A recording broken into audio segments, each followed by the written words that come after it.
बच्ची की देख रहे हैं, ये बच्ची कल एक दरिंदे साधु के चंगुल से किसी तरीके से छूट करके आई है और छुड़ाने वाला कोई और नहीं बल्कि हमारे ही समाज के एक पत्रकार थे। बगल में खड़े हैं निगम जी और इनके साथ थे अनमोल आनंद। मम्मी मारती हैं, पापा मारते हैं, क्या बताइए कौन मारता है? भैया मारता है। अपनी चेली आ गया है, घूमते फिरते तो कुछ ऐसी बात नहीं है। अच्छा कोई बात नहीं बाबा, कोई डर है बेटा आपको? कोई डर नहीं है ना? पूछो ना इससे बच्चे से। बोला क्या तुमको?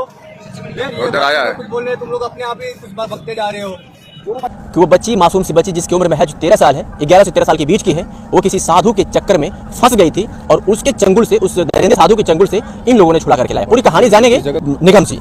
कैसे पता चला कि ये मासूम सी बच्ची किसी सनातन का चोला पहने साधु के चंगुल में फंस गई है, वो किसी का शिकार होने वाली है? सर बहुत बहुत धन्यवाद आपको ये सब चीज़ों को दुनिया तक पहुंचाने के लिए। 16 जनवरी का दिन था और सुबह सुबह जैसे कि हमारी ट्रेन आई थी और हम लोग कुंभ को कवर करने के लिए पहुंचे थे।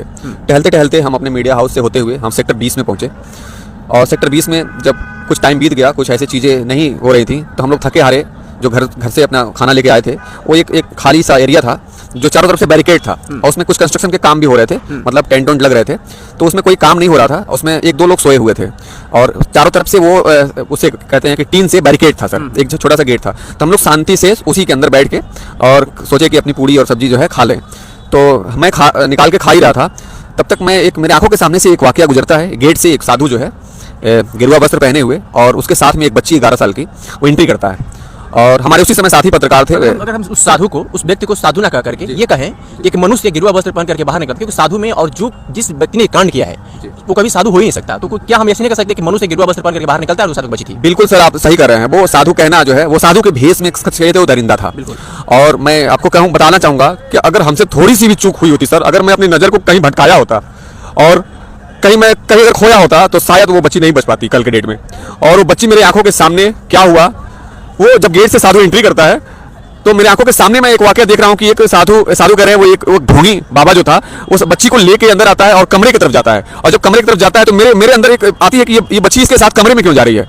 तो फिर मैं आवाज करता हूँ और देखता हूँ तो फिर वो कमरे से बाहर आता है और मेरे ही बगल के कुछ दूर पे जाके उसी प्रांगण में एक नीचे जो है लकड़ी का कुछ वो रखा हुआ था, लकड़ी रखी थी, प्लाईवुड था, उसी प्लाईवुड पे बैठ जाता है और लड़की को भी बैठा लेता है और भूजा हाथ में ले आता है, भूजा खिलाता है। फिर मेरे साथी पत्रकार अनमोल जी बाहर से आते हैं, तो मैं उनसे कहता हूँ कि सर मुझे कुछ सेंसिटिव लग रहा है ये आदमी, ठीक है, ये ठीक नहीं है। तो वो कहते हैं कि निगम जी से पूछा जाए क्या बात है। फिर मैं जाता हूँ, जब उससे पूछता हूँ तो जो खुलकर सामने आता है जो बात, वो साधु बिल्कुल साधु नहीं था, वो दरिंदा था और लड़की को अनकॉन्शियस कर चुका था। वो उसको ऐसी चीजें कुछ खिला दिया था कि लड़की बोल नहीं पा रही थी, सही जानकारी नहीं दे पा रही थी। और जब हम कैमरे के सामने, जब कैमरा ऑन करके जब मैं पूछना शुरू करता हूं, तो लड़की कई बार बयान को बदलती है और कहती है कि मैं इनके साथ है, मैं साथ स्वेच्छा से हूं। और वो साधु कहता है कि मैं इसको रखा हूं, ठीक है। तो हमको कहता है कि भाई साधु क्यों रखोगे, 11 साल की बच्ची को क्यों रखोगे? सर मैं क्या होता हूं, मैं तो समझ गया, तुरंत समझ गया कि मामला कुछ गड़बड़ है, ठीक है। फिर हम और मेरे पत्रकार दोनों लोग एक्टिव होते हैं इस चीज को लेके। तब तक सर हम जब बात करते ही रहते हैं, उस समय मेरे हाथ में कैमरा होता है, मोबाइल होता है और मेरे साथी पत्रकार उससे बात कर रहे होते हैं। फिर जब बात करते करते पूरा जब हम लोग मामला समझ लेते हैं तो कहता है जूना अखाड़े से मैं हूं। फिर मैं पूछता हूं कि तुम कहां के रहने वाले हो, तो पूरी तरह से बात नहीं बताता, छुपाने लगता है। फिर लड़की से पूछा जाता है तो लड़की अपना पता कुछ बताती है।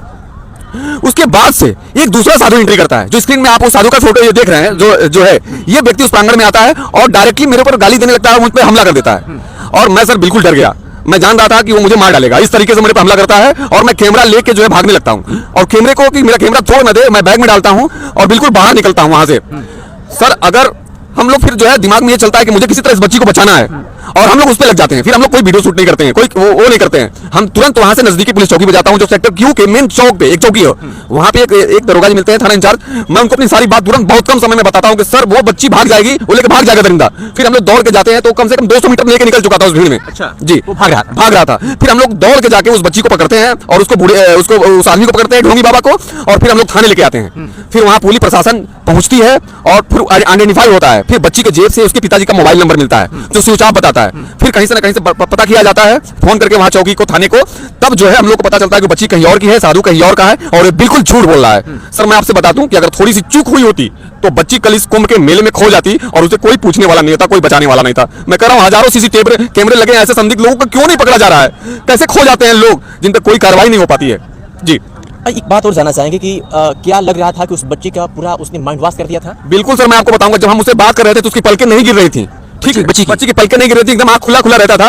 और वो बिल्कुल जब वो उसकी तरफ देखता था, वो व्यक्ति जब उसकी तरफ देखता था, वो साधु जो ढोंगी साधु था, जब उसकी तरफ देखता था तो बच्ची बयान बदल दे रही थी तुरंत। वो कह रही है मैं 2 हफ्ते से इसके साथ हूँ, फिर बच्ची बयान देती है कि 50 रुपया मुझे ये दिया है। वो 11 साल की मासूम बच्ची सर, बताइए कि उसके साथ हमको तो नहीं लग रहा है कि वो साधु जो है कैसे उसके साथ कुछ पदार्थ खिला के कैसे अपने मन में मोहित किया होगा और किस तरीके से वो बच्ची थी, मुझे तो समझ में नहीं आ रहा कि क्या होने वाला था कल। लेकिन अब मैं गंगा माँ का आशीर्वाद कहूंगा या फिर हम लोगों की नजर कहूंगा कि हम लोग की नजर उस पर पड़ गई, जो मेरा कुंभ आना सर समझ लीजिए कि मेरे लिए एक वो रहा वरदान रहा कि मैं बच्ची को बचा पाया सर कल। ये पता चल पाया कि वो बच्ची कितने दिनों से उसके साथ रह रही थी?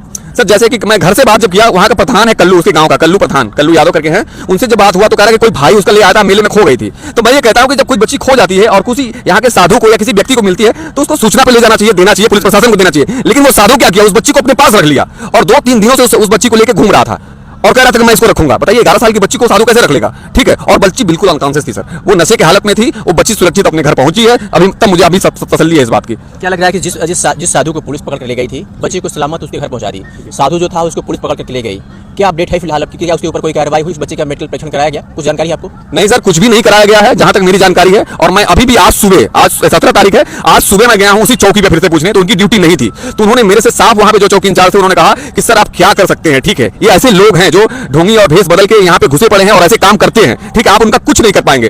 तो मैं कहता हूं कि सर ये बताइए कि जब हिंदुत्व को और सनातन को बदनाम करने वाले लोग जो है यहाँ मेले के अंदर घुसे पड़े हैं, जो इतना बड़ा कल कांड हो सकता था उस बच्ची के साथ, तो उस पर कार्रवाई क्यों नहीं हो रही है? उसको छोड़ क्यों दिया जा रहा है ऐसे लोगों को? मेरा सवाल है सर, उसको छोड़ना नहीं चाहिए, नहीं तो फिर वो दरिंदगी करेगा और कहां करेगा किसी को पता नहीं है सर। इस रेस्क्यू के दौरान आपके ऊपर हमला भी हुआ था? जी, मुझे तो बिल्कुल मेरे ऊपर अटैक कर दिया और मुझे साधु मुझे मारने लगा। एक दूसरा जो साधु था, जो स्क्रीन में आप वीडियो दिखाइएगा, उसको आपके पास वीडियो है उसको दिखाइएगा, वो व्यक्ति मुझे मेरे ऊपर अटैक कर दिया। मैं बच बचा के अपने कैमरे के लेके भागना शुरू कर दिया वहां पे, ठीक है। और मुझे एकदम डर है, अभी भी डर लग रहा है कि मैं कई बार उस तरफ में नहीं गया, मैं सेक्टर 20 में नहीं गया कि मुझे डर लगा कि कोई पहचान रहा है तो मेरे ऊपर हमला ना कर दे। जी बिल्कुल। वो बच्ची बार-बार ये कह रही थी कि मैं अपने घर नहीं जाऊंगी, पापा से बात नहीं करूंगी, ये क्यों कह रही थी वो बच्ची? सर वो बच्ची 11 साल की बच्ची है, मासूम सी बच्ची है। अगर आप किसी को माइंड वॉश कर देंगे, ठीक है, अब किस तरह से वो किया हुआ था मुझे नहीं पता, लेकिन बच्ची की आंखों में दिख रहा था, वो डर दिख रहा था मुझे। मैंने उससे जब बात किया तो कह रही थी बच्ची कि मुझे घर नहीं जाना है, अपने माँ बाप के पास नहीं जाना है। जब उसकी माँ का जिक्र किया मैंने पूछा कि तुम्हारा भाई मारता है तुमको, तुम्हारी माँ मारती है, तो माँ के नाम पे बच्ची रोने लगी थी बिल्कुल भी।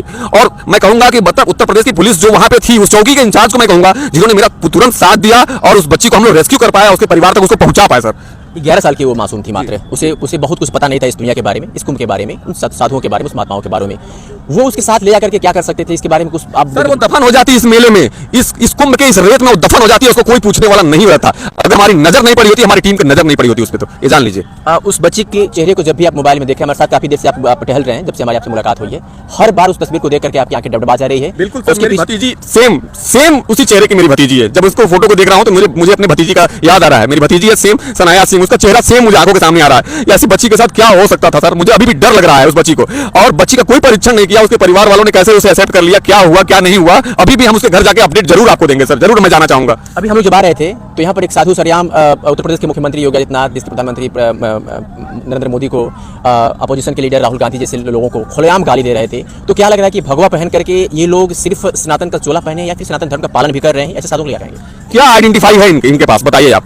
अगर इन्होंने धर्म की रक्षा के लिए, ठीक है, इसको समाज को बेहतर बनाने के लिए अगर ये साधु का चोला पहने हुए हैं, तो इस तरह का भाषा क्यों इस्तेमाल कर रहे हैं? मानवता कल्याण की बात करिए ना आप, ठीक है, आप मनुष्य को बचाने की बात करिए ना। धर्म के आड़ में आप कर क्या रहे हैं? आप देखा इस वीडियो में, दिखाइए लोगों को कि किस तरह देश के प्रधानमंत्री को, मुख्यमंत्री को, राहुल गांधी को कैसे वो व्यक्ति गाली दे रहा है, और मेरे को गाली दे रहा है, मेरे पे उलझ गया वो व्यक्ति, और कितने झूठे झूठे इल्जाम लगा रहा है, मेरे पे मारने पे आ गया, ठीक है, सिर्फ इसलिए कि मैं कैमरे लेके उसके सामने से गुजर रहा हूं। कुटिया को नहीं दिखाया, कुटिया को नहीं दिखाया, वो कह रहा है कि जबरदस्ती कर रहा है मुझे, क्या मेरी कुटिया को दिखाइए, ठीक है। तो क्या है बताइए ना, क्या चल रहा है यहाँ पे? ये मैं सवाल करना चाहूंगा कि इनके लिए आइडेंटिफाई होना चाहिए। जैसे मेरे लिए, मैं एक पत्रकार हूं तो मेरे लिए एक कार्ड है, एक पुलिस व्यक्ति अगर नौकरी कर रहा है तो उसके लिए एक कार्ड है, आइडेंटिटी है उसकी, इनकी भी होनी चाहिए, बिल्कुल होनी चाहिए। इससे साफ पता चलेगा कि कहां से आए हैं, कौन है और क्या इनका योगदान है। बिल्कुल। संगम नगरी प्रयागराज में हम थे और ये संगम घाट पीछे का आप तस्वीर आप देख पा रहे होंगे। 17 तारीख आज से 16 तारीख के डेट में ये वाकया होता है एक मासूम सी बच्ची के साथ। जिस तरीके से एक साधु ने उनका माइंड वॉश किया था उस बच्ची का, और किसी तरीके से इन पत्रकारों की मदद से, पुलिस प्रशासन की मदद से उसे उसके चंगुल से तो बचा लिया गया। लेकिन न जाने इस तरीके की कितनी बच्चियां इस कुंभ में ऐसे साधुओं के, ऐसे पाखंडी साधुओं के बीच उनके चंगुल में फंसी हुई है, अभी भी एक सवाल है। और स्थानीय प्रशासन से निवेदन है कि जैसे हमारे साथी निगम ने कहा कि इनकी भी एक आइडेंटिटी होनी चाहिए कि ये साधु हैं, जिस अखाड़े से हो उनके पास एक आइडेंटिटी होनी चाहिए, न कि केवल भगवा वस्त्र धारण कर लेने से वो साधु हो जाएगा और इस तरीके से ना जाने कितनी मासूम बच्चियां उनकी बलि चढ़ती रहेगी। आप सोच के देखिए कि कल वो पकड़ी गई थी, न जाने कितने दिनों से उस साधु के साथ वो बच्ची थी, कल तो पकड़ी गई थी, पीछे उसने क्या किया होगा, क्या करने वाला था, उसका क्या इरादा होगा, कोई जानकारी। तमाम बातों को आप सोचेंगे तो आपके रोंगटे खड़े हो जाएंगे। वो बच्ची की आंखें लाल थी, तस्वीरों में आप साफ तौर पर देख सकते हैं।